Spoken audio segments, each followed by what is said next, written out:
কিরে কেমন দিলাম? আরে শ্রীলঙ্কা মোয়ে মোয়ে। আমাদের পরের ম্যাচে আমরা 500 রান করব। আগে ঠিকঠাক 150 রান কর মগা। ইস, আজ যদি তামিম ভাই থাকতো তাহলে কি হইতো? আমরা অন্তত 50 ওভার ব্যাটিং করতে পারতাম। ম্যাচ শেষ হওয়ার পরও ব্যাটিং করিস। আসলে দোষটা এখানে সাউথ আফ্রিকারও না, আফগানিস্তানেরও না। দোষটা কার তাইলে? সাকিবের। কেন? কারণ সব দোষ সাকিবের। আর মাশরাফি ভাই, আপনি ওই আলগা পিরিয়ডটা না দেখাইলেও পারতেন। তুই খেলা চালিয়ে যেতে পারছিস না, নাকি তোকে কেউ উপর থেকে চাপ দিচ্ছে? তুই হানি নাটস খা। আরে ভাই আমি আসলে সাকিবের অত্যাচারে খেলা চালিয়ে যেতে পারতেছি না। আরে যুদ্ধে যে যদি আপনি দেখেন আপনার কমান্ডার যুদ্ধের মাঝখানে যুদ্ধ ছেড়ে চলে গেছে, তখন আপনি কি করবেন? আমিও যুদ্ধ ছাইরা চলে যাবো সাকিব ভাই। তুই চুপ থাক। যুদ্ধে যে যদি আপনি দেখেন আপনার কমান্ডার যুদ্ধের মাঝখানে শোরুম উদ্বোধন করতে চলে গেছে, তখন আপনি কি করবেন? চুপ থাক শালা ডট বাবা। তুই চুপ থাক ফিতা আল হাসান।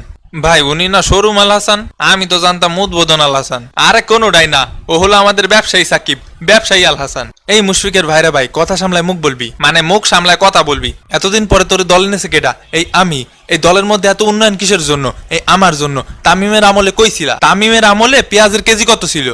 ধুরু, সাকিব ভাইয়ের দেহি দেহ বিশ্বকাপে, মন রাজনীতিতে। তা যা বলেছো, ওর কথাবার্তা শুনলে বোঝা যায় হালায় ভবিষ্যৎ দুর্নীতিবাজ রাজনীতিবিদ হবে। তো কি তোর মতো ক্রাই বেবি হবো? কথায় কথায় কান্দো, এই পজিশনে খেলবো না, ওই পজিশনে পারবো না, সারা জীবন কি এক পজিশনে খেলবা? ইয়ে মানে তামিম ভাই ভাবি রাগ করে না? হ্যাঁ কেন?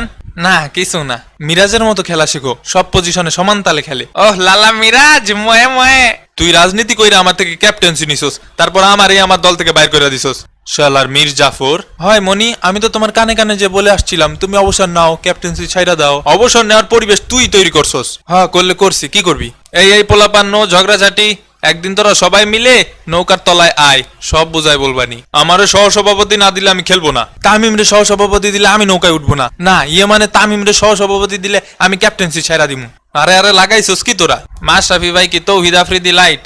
তুই সব সময় আসলে এক লাইন বেশি বুঝিস স্টোকস। এখানে দোষটা সাকিবের না, তবে হ্যাঁ সাকিব তামিম রে একটা মেসেজ বা কল দিতে পারতো। আমি বাসার বাইরে ছিলাম, আমার ফোনে ডাটাও ছিল না। কার দোষ তাইলে? আসলে এখানে দোষটা যে তামিমের তাও কিন্তু বলা যাচ্ছে না। আরে ভাই দোষটা কার তাইলে? দোষটা হচ্ছে আমার। এই দুইটার কানে নিচে ঠাস ঠাস করে দুইটা চড়াতে পারলে ভালো লাগতো। শালারা দেশের জন্য এক হবে না, কিন্তু টাকার জন্য নগদে পোল্টি মারবে। ঠিক কথা ঠিক কথা। আমি তোর কাছে এখনো 30 টাকা পাবো, টাকা দে। কি 1 টাকা দিলাম না সেদিন? রাজনীতিবিদ হবা আর মুদ্রাস্ফীতি বোঝো না, সে কোন আমলে আমার কাছ থেকে 30 টাকা নিছস? তখন ডিমের হালি ছিল 30 টাকা। মনি, রাজনীতি বুঝি বলেই তো টাকাটা দেরিতে দিছি। শালা ব্যবসায়ী সাকিব, 2 নাম্বার সাকিব। মনি, আমার যতই 2 নাম্বার লোক বলো, 3 নাম্বার লোক বলো, ওডিআই অলরাউন্ডার র্যাঙ্কিং এ কিন্তু সাকিব আল হাসান অলওয়েজ 1 নাম্বার। এ ভাই আপনারা থামেন তো, এমনি বাংলাদেশের সাথে ম্যাচ এটা ডিপ্রেশনে আসি। তোরা সারা জীবনই ডিপ্রেশনেই থাকবি। ইংল্যান্ড, অস্ট্রেলিয়া, ইন্ডিয়ার মতো ছোট ছোট দলগুলোকে হারিয়ে এইবার আমরা সেমিফাইনাল খেলবো। ওরে সোনা, কিছু খেয়ে এসেছো? ঠিকই তো বলছে সে, ছোট দল ইন্ডিয়া। সহমত ভাই। কিরে তুই আবার সহমত করলি কেন? আরে ইতিহাসের পুনরাবৃত্তি ঘটাইলাম আর কি। আমরা ইংরেজরা তো আজীবনই এই উপমহাদেশের দেশগুলোর মধ্যে ঝগড়া ঝামেলা লাগাই দিই, আর আমরা ঝগড়া মিটাই দিই। হে শান্তশিষ্ট দল। তবে দেনা বাকি আছে স্টোকস, দিনে দিনে বাড়িতেছে ঋণ, শুধিতে হবে দেনা। এই দেনা পাওনার হিসাবে ভাগ বসাবো আমরাও। লর্ড অ্যাসোসিয়েশনের পক্ষ থেকে প্রস্তুত আমিও। আমরা দেখবো শুধু চেয়েছে ময়না, আর আমরা নাচবো কাপ নিয়ে।